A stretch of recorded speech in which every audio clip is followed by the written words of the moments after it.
কলকাতার আনন্দবাজার পত্রিকা ২০১৮ সালের ১৫ই এপ্রিল একটা রিপোর্ট করেছে বাংলাদেশের পহেলা বৈশাখ উৎসব নিয়ে। সেটা শিরোনামটা খুবই গুরুত্বপূর্ণ এবং আমাদের চিন্তার খোরাক যোগাবে। দেশীয় সংস্কৃতি হিসাবে পহেলা বৈশাখ উদযাপনের শরীরী দৃষ্টিকোণ ব্যাখ্যা করবেন প্লিজ।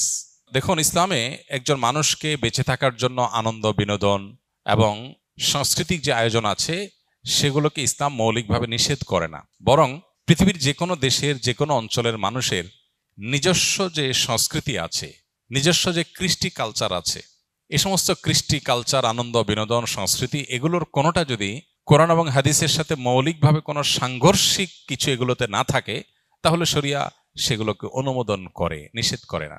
যেমন আমাদের নবী করিম সাল্লাল্লাহু আলাইহি সাল্লাম মক্কায় এবং মদিনায় তার এই উভয় জীবনে মক্কার এবং মদিনার মানুষদের আবহমান কাল থেকে চলে আসা অনেক কৃষ্টি কালচার আছে যেগুলোকে তিনি অস্বীকার করেননি, যেগুলোর সাথে কোরআন এবং হাদিসের কোনো সংঘর্ষ নেই।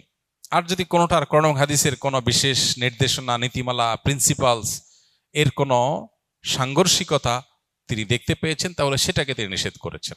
আরবের মানুষের বহু কৃষ্টি কালচারকে নবী করিম সাল্লাল্লাহু আলাইহি সাল্লাম মৌন সম্মতির মাধ্যমে অনুমোদন করেছেন, কারণ সেগুলোর সাথে কোরআন হাদিসের কোনো সাংঘর্ষিকতা পাওয়া যায়নি। আমাদের দেশে এরকম অনেক কৃষ্টি কালচার গ্রাম বাংলায় ছিল, এখনো অনেকগুলো আছে। যেমন একটা অত্যন্ত পরিচিত উৎসব, একটা সংস্কৃতি আমাদের সমাজের গ্রাম বাংলার ছিল, সেটা হলো নবান্ন উৎসব। নব অন্ন, নতুন খাবার, নতুন ধান যখন উঠতো তখন সেই নতুন ধানের চাল দিয়ে পায়েস রান্না করা, পিঠা রান্না করা, বিভিন্ন রকমের খাবারের ব্যবস্থা করা, ভাত রান্না করা, এটা একটা আনন্দের উপলক্ষ ছিল গ্রাম বাংলার মানুষের। ঘরে ঘরে ধান উঠেছে, সে উপলক্ষে রান্না বাড়া এবং খাবার দাবারের ব্যবস্থা করা। এই নবান্ন উৎসব এখানে এমন কিছু নাই যেটা আসলে শরিয়া নিষেধ করেছে, অতএব শরিয়া দৃষ্টিকোণ থেকে এটা নাজায়েজ কোনো বিষয় না, আমরা সেটা করতেই পারি। এরকম অনেক উৎসব আছে যে উৎসবগুলোকে শরিয়ার দৃষ্টিকোণ থেকে নিষিদ্ধ বলার কোনো সুযোগ নাই। পহেলা বৈশাখের কথা যদি আমরা বলি, তাহলে সেক্ষেত্রে আমরা দেখতে পাই পহেলা বৈশাখ এটা আসলে বাংলাদেশের বা বাঙালি জাতির আবহমান কাল থেকে চলে আসা কোনো কালচার কি না। পহেলা বৈশাখের যে রূপ আমরা দেখতে পাই এখন, এটা তো শুরু হয়েছে 1989 সাল থেকে। ধাপে ধাপে এটা পরিবর্তিত হয়েছে, সেটা আমরা জানি সবাই। বাট এটার একেবারে প্রাচীন রূপ যদি আমরা দেখি পহেলা বৈশাখের, তাহলে দেখতে পাই পহেলা বৈশাখ উপলক্ষে মূলত জমিদারি প্রথা যখন চালু ছিল এ অঞ্চলে, তখন জমিদাররা বছরের যে খাজনা নিত কৃষকদের কাছ থেকে, এই খাজনা তোলার শেষে বছরের প্রথম দিনে তারা এই পহেলা বৈশাখে তারা একটু মিষ্টি মন্ডা প্রজাদেরকে খাওয়াতো। তাহলে এটা ছিল খাজনা উত্তোলন উৎসব, যেটা করতো জমিদারেরা। জমিদার প্রথা বিলুপ্ত হয়ে যাওয়ার পর এই খাজনা উত্তোলন প্রথাও বিলুপ্ত হয়ে গেছে। এরপরে পহেলা বৈশাখের দ্বিতীয় ধাপে যে কালচারটা আমরা আমাদের শৈশব থেকে দেখে বড় হয়েছি গ্রাম বাংলায়, সেটা হলো গ্রামে শহরে সব জায়গায় একটা কালচার ছিল, সেটা হলো হাল খাতা। সারা বছর যত রকমের ব্যবসা বাণিজ্য হতো, বিশেষ করে মুদি মালামাল, অন্যান্য যে সমস্ত সব রকমের ব্যবসা বাণিজ্যই যেগুলো চলমান ছিল, দোকানদারেরা তাদের সারা বছরের যে লেনদেন হতো, বাকিতে যে লেনদেন হতো, এই সব পাওনাদারদেরকে চিঠি দিত চৈত্র মাসে যে পহেলা বৈশাখ শুভ হালখাতা, দোকানে আসবেন, দেনা পরিশোধ করবেন, যেহেতু দেনা পরিশোধ করছেন সেজন্য আপনাকে একটু মিষ্টিমুখ করানো হবে। এই হালখাতার কালচার গ্রামে শহরে সব জায়গায় ব্যাপকভাবে আমাদের দেশে প্রতিষ্ঠিত ছিল। সারা বছরের দেনা পহেলা বৈশাখে এসে পরিষ্কার করে, ক্লিন করে, নতুন করে আবার খাতা খোলা হতো। এই জন্য এটার নাম ছিল হাল খাতা। এই হাল খাতা হলো পহেলা বৈশাখের দ্বিতীয় ধাপের সংস্কৃতি বাংলাদেশের মানুষের বা বাঙালির। এরপরে 1989 সালে মূলত ঢাকা ইউনিভার্সিটির চারুকলা ইনস্টিটিউট থেকে কিছু শিক্ষক শিক্ষার্থীদের উদ্যোগে সর্বপ্রথম পহেলা বৈশাখ উপলক্ষে যে শোভাযাত্রা বের করা হয়, সেই শোভাযাত্রার নাম ছিল কি? আনন্দ শোভাযাত্রা। কিছুদিনের মধ্যেই সেটার নাম পরিবর্তন হয়ে গেল মঙ্গল শোভাযাত্রা। তারপরে আবার সেটা পরিবর্তিত হয়ে এখন বৈশাখী শোভাযাত্রা বা অন্য কোনো নাম পর্যন্ত হয়তো এসে ঠেকেছে। এই যে মঙ্গল শোভাযাত্রা, যেটি পহেলা বৈশাখ উপলক্ষে দীর্ঘ বেশ অনেক বছর যাবৎ খুব ঘটা করে প্রতিপালিত হয়েছে আমাদের সমাজে, এটা প্রথম কথা হলো বাংলাদেশের মানুষের বা বাঙালি জাতির আবহমান কাল থেকে চলে আসা কোনো কালচার না, কৃষ্টি বা কালচার কোনো কলেজ বিশ্ববিদ্যালয় থেকে পরিকল্পিতভাবে নোট লিখে একদম সাজিয়ে গুছিয়ে কোনো কৃষ্টি বা কালচার এভাবে শুরু হয় না। আমাদের বাংলাদেশের মানুষের যে আবহমান কাল থেকে যে চলে আসা কালচারগুলো একেবারে মানুষের ভেতর থেকে উঠে এসেছে, এই পহেলা বৈশাখ উপলক্ষে মঙ্গল শোভাযাত্রার নামে যা হচ্ছে অন্তত এটা কখনো সে আবহমানকাল থেকে চলে আসা বাংলাদেশের মানুষের মধ্য থেকে গড়ে ওঠা বেড়ে ওঠা কোনো কৃষ্টি বা কালচার না।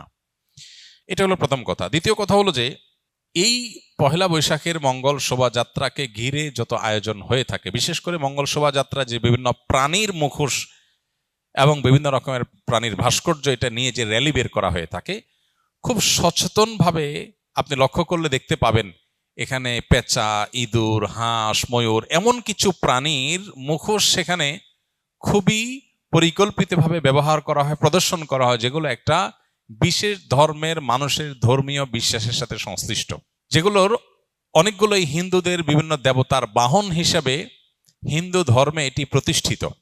এবং এই যে শোভাযাত্রা হয়ে থাকে, এই শোভাযাত্রার আয়োজক চারুকলা ইনস্টিটিউট সংশ্লিষ্ট শিক্ষক বৃন্দ, ব্যক্তিবর্গ বিভিন্ন সময়ে যে সমস্ত বক্তব্য পত্রপত্রিকা দিয়েছেন, আপনি এখনো গুগল করলে, অনলাইনে সার্চ করলে আপনি দেখতে পাবেন যে তারা স্পষ্ট করে বলেছেন মঙ্গল শোভাযাত্রাটা হলো মঙ্গলের উদ্দেশ্যে যাত্রা। মানে এই যাত্রা কেন হচ্ছে? যাতে করে মঙ্গল আসে।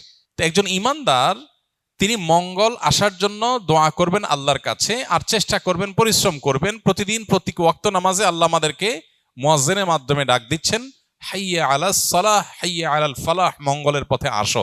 প্রতিদিন 5 বার ডাকা হচ্ছে সালাতে আসার, আল্লাহর কাছ থেকে দোয়া করে প্রার্থনা করে মঙ্গল চাওয়ার নির্দেশ আমাদেরকে দেয়া হচ্ছে। সেখানে এই বিশেষ প্রাণীর মুখোশ এটা ধারণ করার, র্যালিতে নিয়ে বের করার মধ্য দিয়ে মঙ্গল আসতে পারে বা মঙ্গল এভাবে আহ্বান করে মঙ্গল আনা যেতে পারে, এরকম বিশ্বাস করা ইমানের সাথে অসঙ্গতিপূর্ণ। এই বিষয়গুলোকে সামনে রাখলে স্পষ্ট হয় যে এটা আসলে মুসলমানদের উপর চাপিয়ে দেওয়া একটা সংস্কৃতি, যেটা মূলত অনেক ক্ষেত্রে হিন্দু ধর্মের মানুষদের সংস্কৃতি, সেটা মুসলমানদের উপরে চাপিয়ে দেওয়া হচ্ছে। পহেলা বৈশাখকে ঘিরে, মঙ্গল শোভাযাত্রাকে ঘিরে যে কালচার, যে কৃষ্টি আমাদের সমাজে আজ পরিচিতি লাভ করেছে, যেটা আমরা মঙ্গল শোভাযাত্রা দেখতে পাই, এইটাতে আপনি যে সমস্ত উপাদান দেখতে পাবেন এগুলো মূলত একটা বিশেষ ধর্মের মানুষের ধর্মীয় বিষয় আশয়, সেগুলোকে বাঙালি সংস্কৃতির নামে আমাদের সমাজে গেলানো হচ্ছে। খুবই দুর্ভাগ্যজনক বাস্তবতা। নবীজি বলেছেন, মান তাশাব্বাহা বিকওমিন ফাহুয়া মিনহুম, যে ব্যক্তি কোনো জাতির সাথে সাদৃশ্য গ্রহণ করবে সে তাদের অন্তর্ভুক্ত হয়ে যাবে। এ ব্যাপারে আমি লক্ষ্য করেছি বেশ কয়েক বছর আগে থেকে। গত পরশু দিনও আমি আবারও এ বিষয়ে অনলাইনে সার্চ করে দেখেছি। কলকাতার আনন্দবাজার পত্রিকা 2018 সালের 15 এপ্রিল একটা রিপোর্ট করেছে বাংলাদেশের পহেলা বৈশাখ উৎসব নিয়ে। সেটা শিরোনামটা খুবই গুরুত্বপূর্ণ এবং আমাদের চিন্তার খোরাক যোগাবে। এখনো সেটা অনলাইনে আছে, এখনো আছে। মানে কখন ডিলিট করে ফেলে তারা বা ডিলিট হয়ে যায় আমরা জানি না, তবে এখনো আছে। কলকাতার আনন্দবাজার পত্রিকা ঢাকার এই পহেলা বৈশাখ উপলক্ষে যে আয়োজন, বাঙালি উৎসবের নামে যেটা গেলানো হচ্ছে মুসলমানদেরকে, সেটা সম্পর্কে শিরোনাম করেছে, হেডলাইন করেছে, ঢাকার পয়লা যেন অষ্টমীর এক ডালিয়া। অতএব এরপরও যদি কোনো মানুষ, কোনো মুসলমান যদি বিভ্রান্তিতে থাকেন, তাহলে তাকে আল্লাহর উপর ন্যস্ত করা ছাড়া আর কিচ্ছু করার নেই। আমাদের দায়িত্বশীল ব্যক্তিগণের প্রতি আমাদের উদাত্ত আহ্বান থাকবে, তারা অবশ্যই আমাদের দেশের সংস্কৃতিকে ধারণ করবেন, সেটার প্রচার করবেন, আমরা সেটা ধারণ করব, প্রচার করব। কিন্তু আরোপিত দেশের সংস্কৃতির নামে আরোপিত ভিন্ন ধর্মের বিশ্বাস, চিন্তা, চেতনা, কৃষ্টি, কালচারকে মুসলমানদের মধ্যে গেলাবার চেষ্টা, এটা খুবই দুর্ভাগ্যজনক একটা বিষয়। এটা বন্ধ হওয়া উচিত এবং এটার ব্যাপারে আমাদের সচেতন হওয়া উচিত। আল্লাহ আমাদের সচেতন থাকার তৌফিক দান করুন।